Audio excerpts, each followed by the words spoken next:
Ito na mundang, madungkay pa na mundang. Wow, ang sarap mo naman maghilot. Nana daw?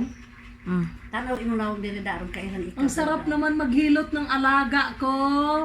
Very good naman talaga ang miming ko. Wow! Ang galing-galing naman. Ang sarap mo naman maghilot, miming. Now, hilot na siya. Very good. Ang galing-galing naman ang miming ko. Hilot na siya. Ang galing-galing naman ang miming ko. Ang bait-bait. Gihilot. Hi guys, hinihilot ako ng alaga ko guys. Alaga kong Oh, pusa. ayan guys oh. Alagang pusa. Hinihilot niya ako guys kasi napagod kasi ako guys. Yan, ang bait-bait naman ang alaga ko. Ang love-love naman ang miming ko. Guys, itong pusa na to, talagang ito ang tagahilot na nito sa amin. Alaga to ng ate ko.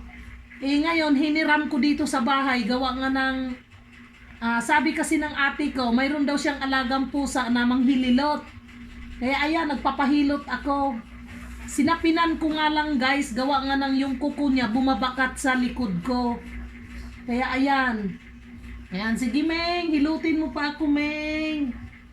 Sige na, hilutin mo pa ako. Oh, buta, nakaayo. Ang galing-galing naman ang miming na yan. Ang bait-bait naman ang pusa na to. Kita kong iro. Undang siya makita ng iro. Tawaan ang irok mo na. Hello! Bait-bait naman ang pusa na to. Sobrang bait talaga ng pusa na to guys.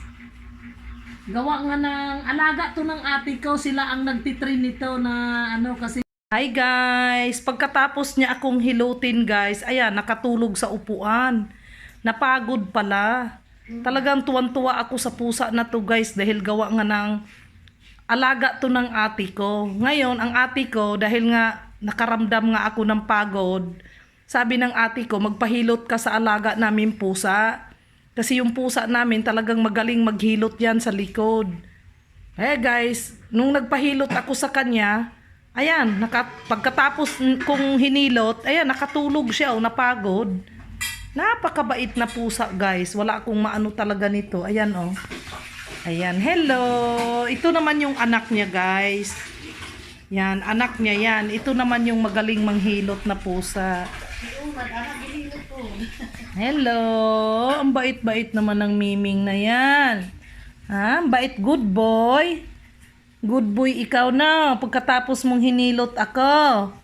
Ang galing-galing naman ng pusa na to. Manggagamot ka pala, Meng. Galing-galing naman ng pusa na yan. Sobrang bait ng pusa na yan. Love, love, love.